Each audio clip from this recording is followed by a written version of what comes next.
हे guys, क्या like charges एक दूसरे को पसंद करता है? Do they like each other?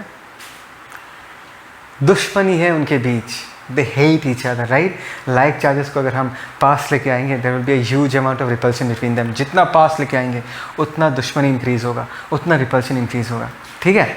तो अगर तुमको ये स्पेयर दिख रहा है, इस स्पेयर में तुमको ये क्यू चार्ज दिख रहा है ना, क्यू चार्ज, ये लोग खुश नहीं है, they are not at all happy. Even now there in a constant state of repulsion. अगर इनको मैं फ्री छोड़ दूँ ना, सारे चार्जेस भाग जाएंगे, और मैंने बताया था सारे चार्जेस भाग के कहाँ पर जाएंगे? इन्फिनिटी में जाएंगे, ठीक है? तो एक बात को समझो, अगर तुमको इतना सारा चार्ज, कितना चार्ज, क्यू चार्ज इस पेयर के सरफेस में डिस्ट्रीब्यूटेड दिख रहा है, तो तुमको ये समझना है कि इसके पीछे हमने बहुत ज़्यादा स्ट्रगल किया है। इनको साथ लाके इस जगह पर रखने के लिए हमको बहुत एनर्जी खर्चा करना पड़ रहा है। बिकॉज देखो, इतने सारे लाइक चार्जेस एक साथ अगर हमने यहाँ पर रखा है, this is against the will of nature. And nature के विल के अगेंस्ट अगर मुझे कोई प्रोसेस करना है, कोई एक अरेंजमेंट बनाना है, तो एनर्जी तो खर्चा करना पड़ेगा, ठीक है? इस पेयर में इस क्यू चार्ज को लाने में जितना एनर्जी खर्चा होगा, उस एनर्जी को हम इस पेयर का सेल्फ एनर्जी बुलाएंगे। The amount of energy that will be spent in order to construct this pair with q amount of charge in it, that energy will be called as the self energy of this pair. मैं तुमको एकदम t=0 से कहानी बता रहा हूँ कि starting में क्या हुआ था, ठीक है ना? स्टार्टिंग में क्या हुआ था, अभी सबको भूल जाओ। स्टार्टिंग में ये क्यू चार्ज नहीं था, स्टार्टिंग में ये सारे चार्जेस नहीं थे, ठीक है ना? स्टार्टिंग में क्या था, ये पेयर पूरा खाली था, सब लोग खुश थे, सारे चार्जेस खुश थे, सारे चार्जेस इन्फिनिटी में थे।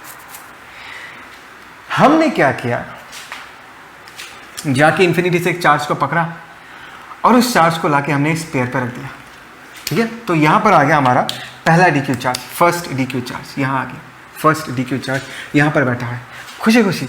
इसके लाइफ में अभी भी खुश है, अभी भी खुश, बिकॉज ये समझो कि जब हम डीक्यू चार्ज को इन्फिनिटी से यहां पर लाएंगे तो उस डीक्यू चार्ज पे फोर्स लगाने वाला कोई फील्ड है ही नहीं, बिकॉज यहाँ पर पहले से कोई चार्ज था ही नहीं, तो उसको रोकने वाला, उसको टोकने वाला, उसको धक्का देने वाला कोई फोर्स था ही नहीं। तो ये खुशी खुशी आ गया, ये अभी भी खुश है। लेकिन प्रॉब्लम इसके बाद से चालू हुआ, जब हम इन्फिनिटी से जब हम दूसरा डीक्यू चार्ज को लेके आए, तो इस डीक्यू चार्ज को पता चला यार स्कैंडल हो रहा है, there is something wrong. Because जब ये डीक्यू चार्ज आएगा, this D Q charge has to come against the electric field produced by the pre existing D Q charge here.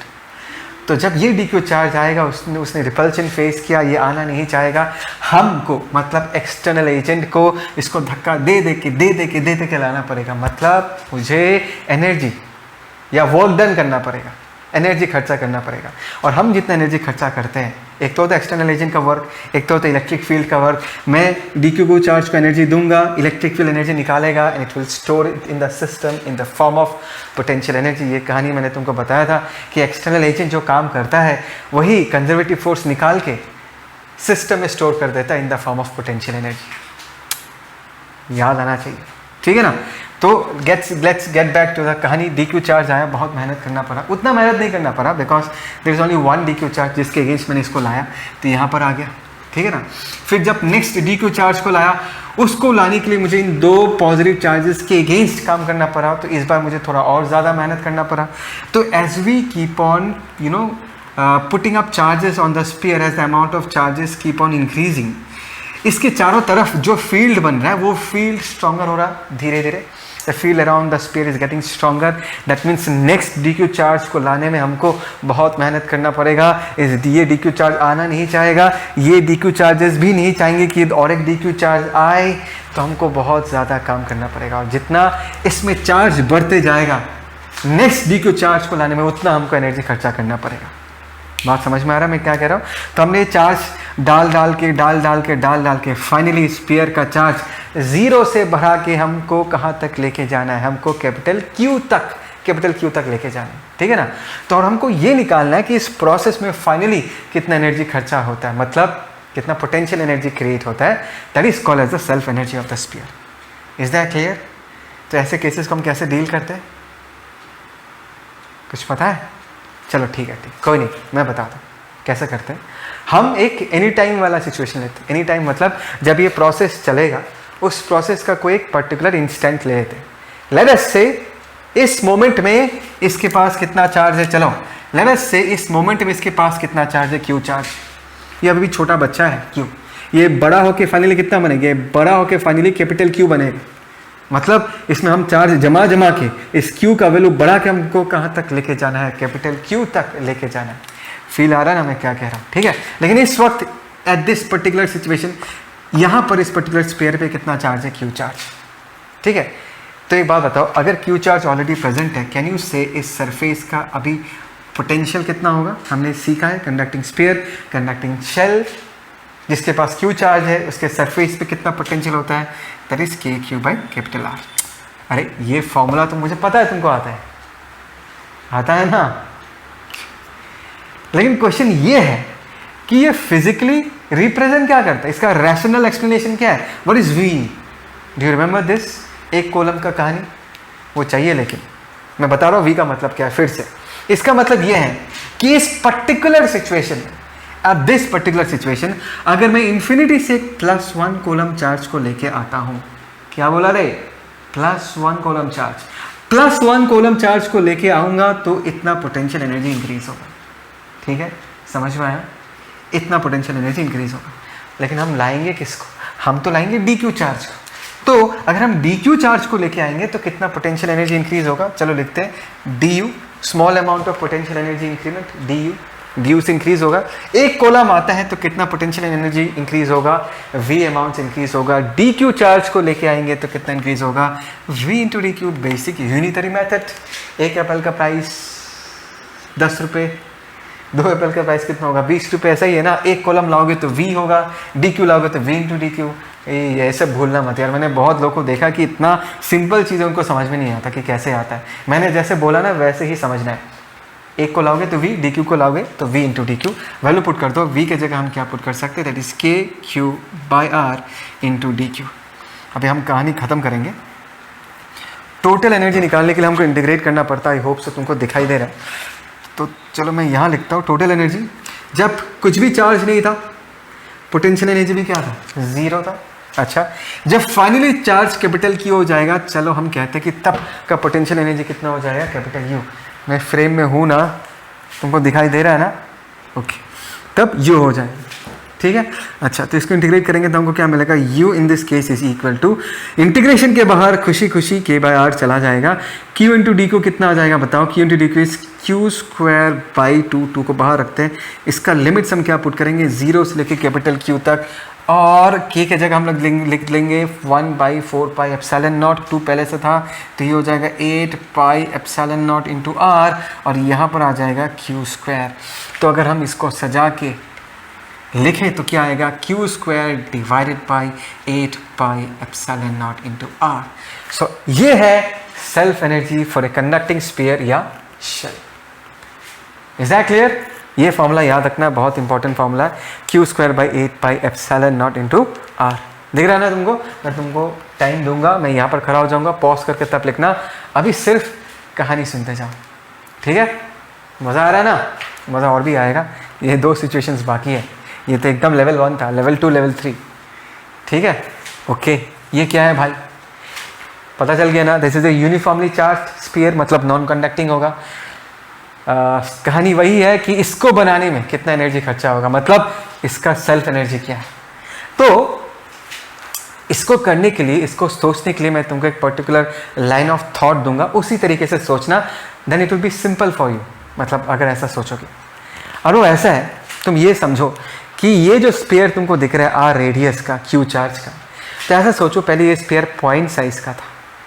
थोड़ा हाइपोथेटिकल है लेकिन ऐसा ही सोचना है, एक पॉइंट साइज का ये स्फीयर था, और हमने इसमें चार्ज डाल के, क्या डाल के, चार्ज डाल के इसका साइज इंक्रीज हुआ।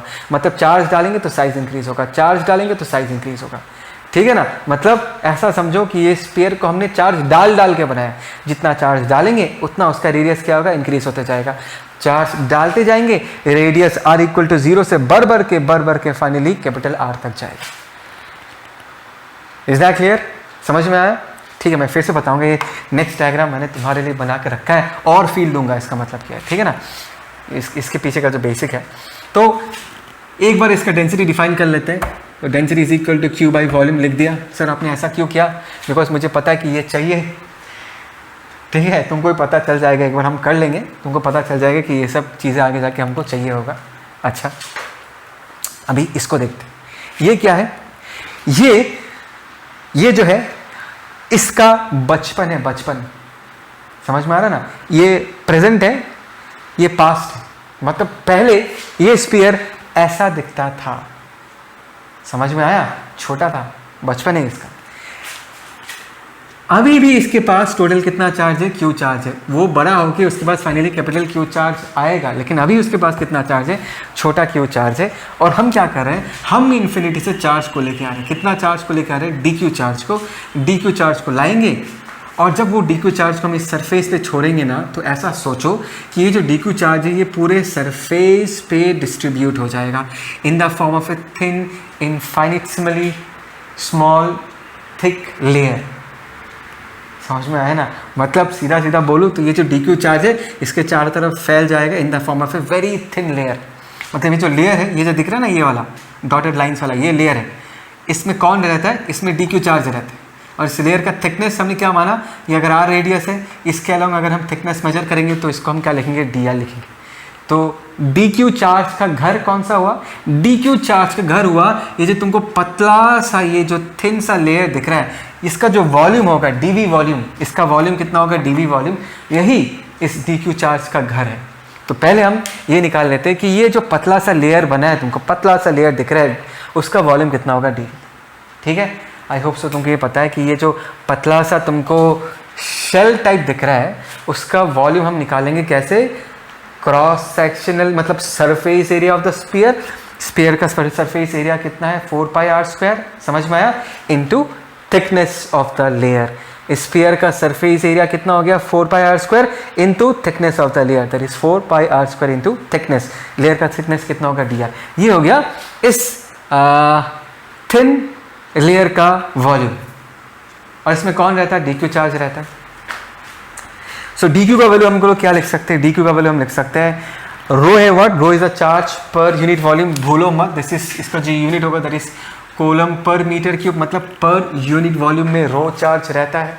तो डीवी वॉल्यूम में कितना चार्ज रहेगा, रो इंटू डीवी, ठीक है ना, रो इंटू डीवी, डीवी की जगह हमने ये वैल्यू पुट किया, वैल्यूज पुट करो तो ऐसा कुछ एक्सप्रेशन आता है, मैंने पहले से लिख के रखा ताकि टाइम बच जाए, ठीक है ना, तुम लोग बोर ना हो जाओ, ये सब बेसिक चीज़ें, ये सब कर लोगे तुम लोग, मुझे पता है, ठीक है। अच्छा, और एक चीज़ निकाल के रखना है कि अभी ये जो उसका बचपन वाला पिक्चर है, इसमें जो ये क्यू चार्ज है, इस क्यू चार्ज का वैल्यू कितना होगा, ये भी सिंपल उसी तरीके से हम लोग निकालेंगे। क्यू चार्ज इतने वॉल्यूम में रहता है, मुझे पता है कि डेंसिटी कितना है, रो, और ये जो छोटा सा स्फीयर है इसका वॉल्यूम कितना होगा, दैट इज 4/3 पाई छोटा आर क्यूब।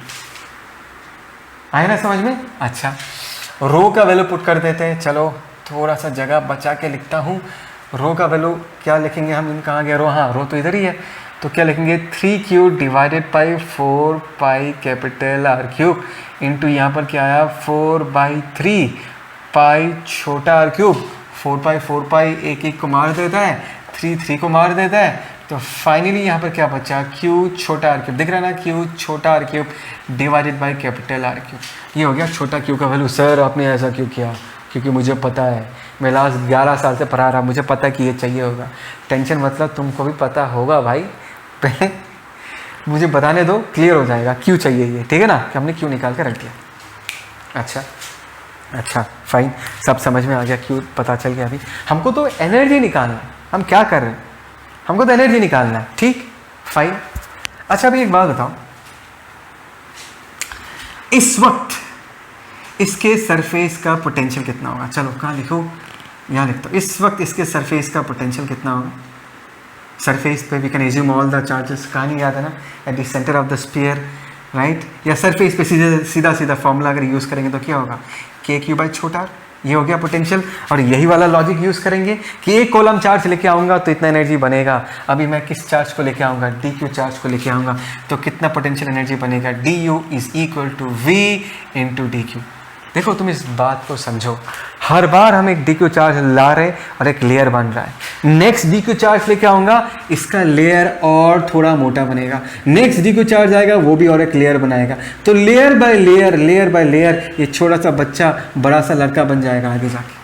इसका रेडियस इंक्रीज होते होते अभी इसका रेडियस R है। पहला लेयर आने के साथ साथ उसका थिकनेस, रेडियस का थिकनेस dr से इंक्रीज हो गया। नेक्स्ट लेयर आएगा तो और dr से इसका थिकनेस इंक्रीज हो जाएगा। मतलब रेडियस का वैल्यू 0 से इंक्रीज होते होते कैपिटल R तक पहुंच जाएगा। क्या बोलते हो, समझ में आ रहा है नहीं आ रहा? चलो बढ़िया है, आगे बढ़ते हैं। v के जगह हम लोग क्या लिख देते हैं, दैट इज से k/, छोटा r। अच्छा, एंड dq की जगह तो हम dq लिखते हैं। अभी आगे बढ़ते हैं, दोनों को हमको इंटीग्रेट करना है। तो पोटेंशियल एनर्जी तो u आ जाएगा। हम k को बाहर लाते, Q के जगह हम लोग क्या लिख सकते हैं, Q के जगह हम ये लिख सकते हैं कैपिटल Q छोटा r³ divided by what, r³, ये लिख सकते हैं। अच्छा, नीचे एक r पहले से था। अरे यार क्लास होने से तो मैं तुम लोग को बोलता चेक करना है बोल के, ठीक है ना, कुछ गलती वलती हो जाए तो बताना है, बट अभी तो मैं अकेला हूँ, बट हो जाएगा, टेंशन मत लो, कैलकुलेशन विल बी करेक्ट, ध्यान से देखना। अच्छा, k को बाहर रख दिया, ठीक है ना, Q के छोटा r³ बाय r³ ये लिख दिया, छोटा r इधर आ गया। dq कहाँ भाई, dq यहाँ पर है, ये लिख लेते हैं। dq की जगह हम लोग क्या लिख सकते हैं, 3 capital Q r² dr, 3 capital Q r² dr, और नीचे आएगा कैपिटल r³। अच्छा बढ़िया है। तो बाहर कौन कौन जाएगा देखो, k तो है, ठीक, q इंटू q² बाहर आ गया, ये दोनों का काम हो गया। 3 भी बाहर आ जाएगा, ये क्या हो जाएगा r3। अच्छा, एक r इधर भी है, इसको मार देगा, तो यहाँ पर क्या बचेगा तुम्हारा r³ इंटू dr, ठीक है ना, r³ इंटू dr, और नीचे क्या बचा r⁶। चलो बढ़िया है, आई होप सो सब कुछ ठीक ठाक मैंने अकाउंट में लिया है। k², एक मिनट मुझे देखने दे दो, r³ इंटू dr, ठीक है, r⁶, ठीक है ना। r का वैल्यू पॉइंट से चालू हुआ था, रेडियस 0 था, बड़ा होकर वो फाइनली क्या बनेगा, कैपिटल R, ठीक है ना। अच्छा, ये 3 तो है, q² तो है, k को हम लोग क्या लिख देंगे, 4πε0 r⁶। अच्छा, this is r⁴/4, limits put कर दूंगा तो डायरेक्ट क्या आ जाएगा, कैपिटल R⁴ डिवाइडेड बाई 4, ठीक है ना। अच्छा, इन दिस केस यहाँ पर क्या आएगा,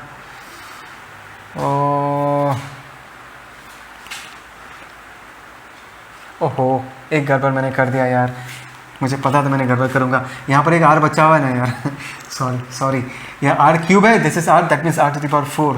मुझे तो पता चल ही जाएगा, क्योंकि कैसे पता चलेगा, मुझे आंसर पता है, इससे पता चल ही जाएगा।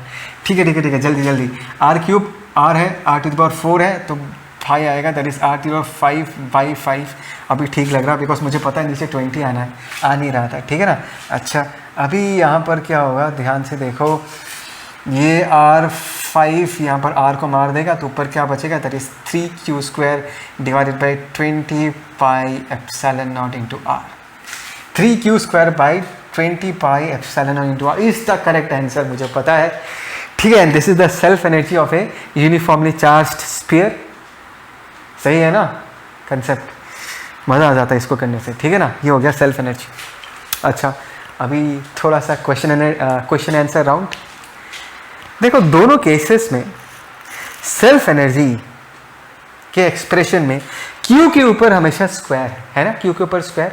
अच्छा, तो अगर मैं यहाँ पर पॉजिटिव चार्ज को असेंबल नहीं करके, या ये केस ले लो, पॉजिटिव चार्ज को असेंबल नहीं करके नेगेटिव चार्जेस को असेंबल करता, तभी भी -q आता और -q द होल स्क्वायर फिर से पॉजिटिव हो जाता। सेल्फ एनर्जी का साइन तब भी पॉजिटिव ही रहता अगर मैं -q चार्ज को भी असेंबल करता तो। ऐसा क्यों? कम ऑन, ऐसा क्यों यार? तुम अगर -q चार्जेस को भी लेके आओगे, वो लोग भी तो दुखी होंगे ना। We are doing it against the will of nature. चाहे तुम माइनस चार्जेस को लेके आ जाओ, माइनस चार्जेस के बीच भी रिपल्शन होगा, पॉजिटिव चार्जेस को लेके आ जाओ, पॉजिटिव चार्जेस के बीच भी रिपल्शन होगा, potential energy of the system will always increase. चाहे तुम नेगेटिव चार्जेस को लेके आओ, चाहे तुम पॉजिटिव चार्जेस को लेके आओ। इन्फिनिटी में हमने पोटेंशियल 0 माना, और नेगेटिव चार्जेस को लेके आओगे तो पोटेंशियल और इंक्रीज होगा, तो साइन तो पॉजिटिव ही होगा। तो चाहे तुम्हारे पास पॉजिटिवली चार्ज स्फीयर हो, चाहे तुम्हारे पास नेगेटिवली चार्ज स्फीयर हो, सेल्फ एनर्जी का साइन हमेशा पॉजिटिव ही होगा। मैंने यहाँ पर लिख के नहीं दिया, छूट गया, तुम लोग ये लिख के रखना कि सेल्फ एनर्जी का साइन हमेशा पॉजिटिव ही होगा। डिपेंड नहीं करता कि तुमने इन्फिनिटी से कौन से गांव के लोगों को लेके आए हो, पॉजिटिव चार्जेस को लेके आए हो या नेगेटिव चार्जेस को लेके आए हो। ठीक है, हो गया ये सेल्फ एनर्जी खत्म, मुझे पता है तुमको समझ में आ गया। ये लास्ट वाला section self and interaction energy, ये देखते हैं। ये बेसिकली एक सिचुएशन है, कुछ डिराइव नहीं करेंगे, थोड़ा सा हमने जो सीखा है उसको और एक बार डिस्कस करेंगे। तो हमारे पास दो स्पीयर्स है, देख के तुमको पता चल जाना चाहिए कि ये नॉन कंडक्टिंग है, ये कंडक्टिंग है, सारे चार्जेस सरफेस पे है और यहाँ पर सारे चार्जेस को हमने वॉल्यूम में डिस्ट्रीब्यूट करके रखा है। दोनों का रेडियस छोटा r माना है, सेंटर टू सेंटर का डिस्टेंस कैपिटल R माना है एंड कैपिटल R जो है वो छोटे r के रिस्पेक्ट में बहुत बड़ा है, बहुत बड़ा। बहुत इंपॉर्टेंट है ये लाइन, ऐसे ही टाइम पास के लिए नहीं लिखा मैंने, मैं बताऊंगा ये रीज़न क्या है, या तुमको पता है? अगर पता नहीं एक बार कमेंट करके बताना कि नहीं सर मुझे पता था कि ये किस लिए दिया गया है, मुझे अच्छा लगेगा देख के। तुम लोग तो कुछ कमेंट भी नहीं करते, कुछ बोलते भी नहीं, मुझे समझ में भी नहीं आता। अगर तुम लोग कुछ डाउट्स है तो please feel free to comment. Let's get back to the discussion. Question ऐसा है कि इस सिस्टम का एनर्जी कितना बताओ, ठीक है ना, इस सिस्टम का एनर्जी कितना बताओ। चलो ठीक है, तुम अपने दिमाग में चलाओ और बताओ कि एनर्जी के एक्सप्रेशन में कितना टर्म्स आएगा, मतलब कितने टाइप्स ऑफ एनर्जी तुमको देखेगा।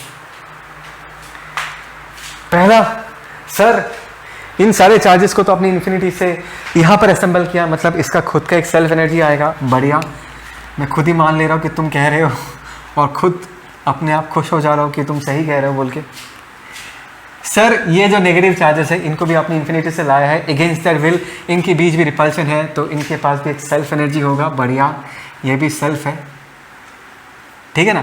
तो ये जो एनर्जी है ना, ये तो मतलब ये तो दुश्मनी वाला एनर्जी है, बिकॉज ये बेसिकली लाइक चार्जेस को एक जगह पर जमा करके रखो, एक छोटे से जगह पर, तो उनके बीच बहुत रिपल्शन है। So this energy is like दुश्मनी वाला एनर्जी, राइट। लेकिन इसके साथ साथ और एक एनर्जी भी आएगा और उस एनर्जी को हम कहेंगे इंटरैक्शन एनर्जी, उसको हम बोलेंगे इंटरैक्शन। इंटरैक्शन का मतलब क्या है भाई? इंटरैक्शन का मतलब है बातचीत करना, कम्युनिकेट करना। किसके साथ किसका इंटरैक्शन हो रहा है? देखो, प्यार मोहब्बत चल रहा है इनके बीच। यहाँ पर पॉजिटिव चार्ज है, यहाँ पर नेगेटिव चार्ज है, and they like each other, they like interacting with each other, right.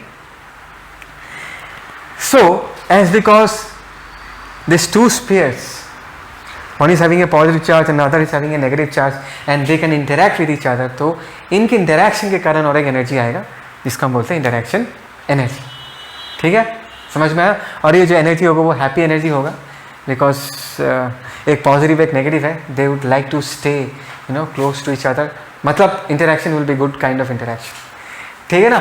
तो सबसे पहले इसका सेल्फ एनर्जी लिखे तो क्या लिखेंगे? Q1 square pi 8 pi epsilon not, इसका रेडियस छोटा।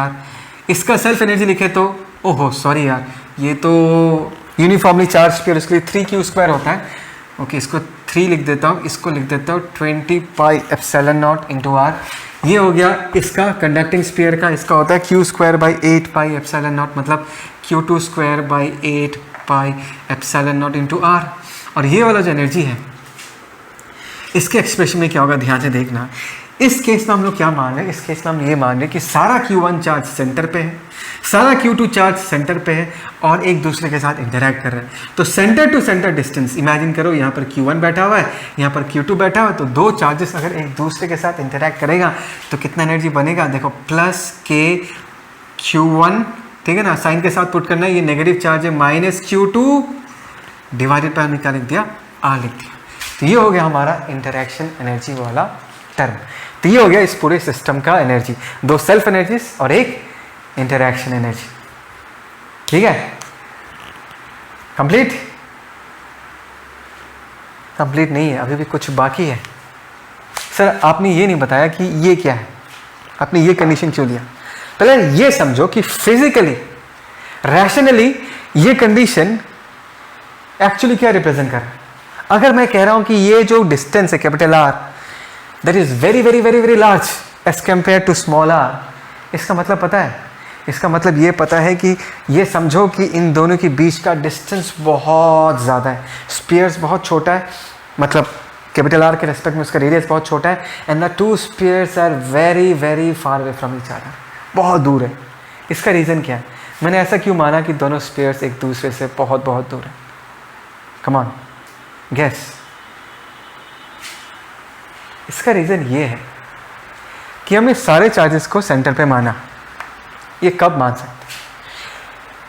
ये हम तभी मान सकते हैं कि अगर ये जो तुमको चार्ज दिख रहा है, अगर ये सारे चार्जेस सरफेस पे यूनिफॉर्मली डिस्ट्रीब्यूटेड रहे। क्या बोला मैंने वर्ड? यूनिफॉर्मली डिस्ट्रीब्यूटेड रहे, तब जाके हम सारे चार्जेस को सेंटर पे मान सकते हैं। अब एक खुद सोचो, ये तो पूरा लट्टू है ना, इसके ऊपर बहुत पसंद करता है। तो अगर ये स्फीयर इसके सामने आ जाए तो ये तो पॉजिटिव चार्जेस है, ये तो नॉन कंडक्टिंग, ये पॉजिटिव चार्जेस हिल नहीं पाएंगे, बट ये तो कंडक्टिंग है ना। अगर ये कंडक्टिंग है तो ये पॉजिटिव चार्ज क्या करेगा? सारे जो एक्सेस इलेक्ट्रॉन्स है इसके पास, जो एक्सेस नेगेटिव चार्ज है, सारा एक्सेस नेगेटिव चार्ज इस सरफेस पे जमा हो जाएगा, इस तरफ जमा हो जाएगा। और अगर चार्जेस इस तरफ जमा हो गया तो यहाँ पर चार्ज का क्राउडिंग ज़्यादा हो जाएगा, यहाँ पर चार्ज का क्राउडिंग होगा ही नहीं। That means in that case हम सारे चार्जेस को सेंटर पे कंसंट्रेट नहीं कर पाएंगे, बिकॉज चार्जेस एक तरफ चार्जेस का कंसंट्रेशन ज़्यादा हो जाएगा। That means because of induction effect, मैं ये कह रहा हूँ। तो हम सेंटर पे तभी मान सकते हैं अगर चार्जेस यूनिफॉर्मली डिस्ट्रीब्यूटेड हो। दैट इज़ द रीज़न मैंने बोला कि इन दोनों के बीच का डिस्टेंस बहुत ज़्यादा है, to indirectly indicate the fact that you don't need to consider the induction effect। तुमको induction effect consider नहीं करना। मैंने बहुत बढ़िया से ये चीज़ लिख के रखा है यहाँ पर, neglect the induction effect and then only the charges will stay uniformly distributed। Under this condition only charges will be considered at center। ठीक है, तो ये हो गया पूरा डिस्कशन ऑन सेल्फ एनर्जी। बहुत बढ़िया सा डिस्कशन है। इसको पॉज करो, अच्छे से लिखो, पढ़ाई करो, याद रखो, तब जाके आगे का सेक्शन समझ में आएगा। ठीक है, तो चलो इसको यहीं कंक्लूड करते हैं। बाय।